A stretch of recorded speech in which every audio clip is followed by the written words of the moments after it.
Semuanya,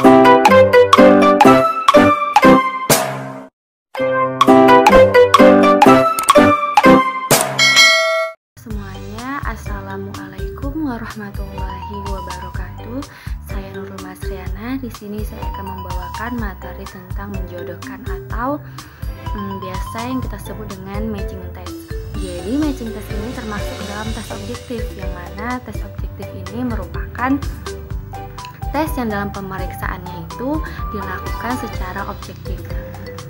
Jadi memang bentuk soal ini itu dimaksudkan untuk mengatasi kelemahan-kelemahan yang terdapat dalam bentuk tes esai. Jadi tes objektif ini jumlah soalnya biasanya diajukan jauh lebih banyak dibandingkan dengan tes esai. Kadang-kadang dalam waktu pengerjaan 60 menit atau 1 jam itu terdapat sekitar 30-40 butir soal. Nah, salah satu bentuk dari tes objektif ini salah satunya adalah matching test atau yang biasa kita sebut dengan istilah menjodohkan, mencocokkan, memperbandingkan, dan memasangkan. Nah, matching test ini terdiri atas satu seri pertanyaan dan satu seri jawaban, dan biasanya jawabannya itu relatif lebih banyak dibandingkan dengan soalnya. Kenapa? Karena di situ peserta didik dituntut untuk memberikan jawaban yang benar di antara kemungkinan jawaban yang telah diberikan. Jadi secara fisik bentuk tes menjodohkan ini terdiri dari 2 kolom yang sejajar. Di mana kolom yang pertama itu berisikan pertanyaan atau daftar stimulus ya yang biasa kita sebut. Lalu kolom yang kedua itu berisikan respon atau jawaban.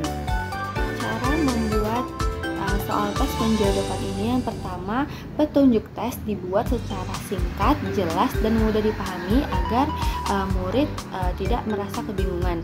Lalu disesuaikan dengan KD dan juga indikator. Nah, biasanya kumpulan soal dan jawaban ini diletakkan pada masing-masing kolom. Biasanya kolom pertanyaannya itu diletakkan di sebelah kiri dan jawabannya itu diletakkan di sebelah kanan.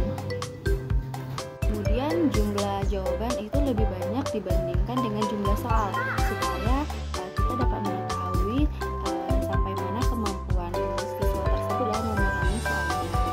Di dalam bentuk soal menjodohkan ini ada juga kekurangan dan juga kelebihannya nih. Jadi kelebihannya itu contohnya seperti soalnya itu relatif lebih mudah untuk dibuat, khususnya dalam satu pokok bahasan, dan juga sistem penilaiannya itu lebih mudah dan juga objektif. Namun kekurangannya, bila soalnya tersebut tinggal sedikit, maka jawabannya itu mudah ditebak. Assalamualaikum warahmatullahi wabarakatuh. Saudara amanatillah, di sini saya akan melanjutkan presentasi dari teman saya yang berjudul tentang uraian atau esai. Tes uraian adalah tes yang berupa pertanyaan ataupun penugasan yang menuntutkan peserta didik untuk menjawabnya dengan menggunakan katanya sendiri. Jawaban tersebut dapat berbentuk mengingatkan kembali, menyusun, mengorganisasikan, atau memadukan pengetahuan yang telah dipelajari dalam rangkaian kalimat ataupun kata-kata secara baik. Baik, selanjutnya itu adalah pengelolaan tes uraian terbagi menjadi 2 golongan. Yang pertama itu adalah tes uraian terbatas dan yang kedua itu adalah tes uraian bebas. Jadi maksud dari uraian terbatas ini adalah tes yang memberikan rambu-rambu ataupun batas-batasan kepada peserta didik dalam menjawabnya. Jadi dalam menjawab pertanyaan tes uraian ini, peserta tes sudah dibatasi jawabannya yang sudah diberikan oleh gurunya. Jadi di dalam tes uraian ini terbagi menjadi 2 tipe. Yang pertama itu ada tipe menjawab singkat dan tipe menjawab lengkap. Jadi maksud tipe jawaban melengkapi ini adalah tipe ini butiran soalnya itu memerintahkan kepada peserta didik untuk melengkapi kalimatnya secara angka ataupun formal. Sedangkan maksud maksud dari tipe jawaban melengkapi adalah di sini butiran soalnya itu berbentuk pertanyaan yang dapat dijawab dengan satu kata ataupun satu frasa. Selanjutnya ada contoh uraian terbatas, misalkan sebutkan 6 rukun iman. Ini merupakan salah satu contoh dari tes uraian terbatas karena di dalam soal tersebut sudah diberikan batasan ataupun rambu-rambu yang mencakup isi soal tersebut. Selanjutnya ada tes uraian bebas. Ini maksudnya adalah tes yang memberikan kebebasan kepada peserta didik untuk mengekspresikan jawabannya yang ditentukan yang menurut pikiran dan pandangannya sendiri. Jadi di dalam tes uraian ini tidak ada pembatasan yang seperti soal tes sebelumnya. Jadi dalam tes uraian bebas ini si peserta didik bebas dalam menjawab pertanyaan sesuai dengan pikiran dan yang dia tahu saja. Selanjutnya ada contoh dari uraian bebas, misalkan mengapa kita harus mendoakan orang tua kita. Ini merupakan contoh dari uraian bebas karena di dalam soal tersebut kita memiliki jawaban sendiri untuk menjawab pertanyaan tersebut. Jadi di dalam soal tersebut tidak ada batasan ataupun ketentuan yang diberikan oleh soal tersebut. Jadi kita memberikan jawaban sesuai dengan pemikiran yang kita tahu saja. Uraian bebas ini dalam penskorannya itu dapat menjadikan dua golongan. Yang pertama itu ada uraian objektif dan uraian non-objektif.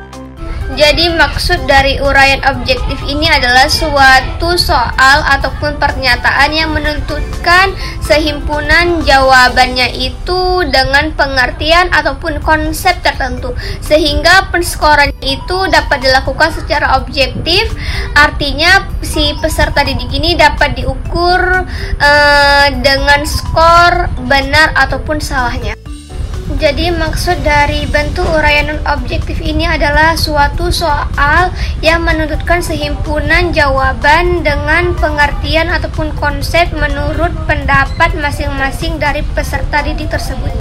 Di dalam tes uraian ini memiliki kelebihan dan kelemahan masing-masing. Yang pertama itu ada kelebihan.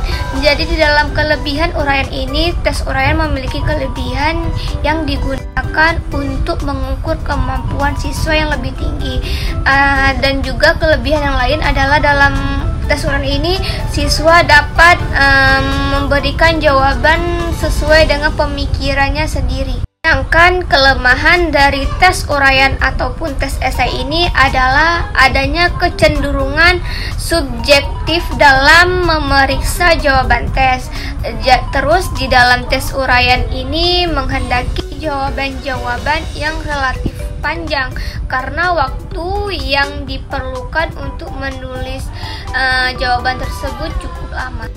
Sekian presentasi dari kami, lebih dan kurang mohon maaf. Assalamualaikum warahmatullahi wabarakatuh.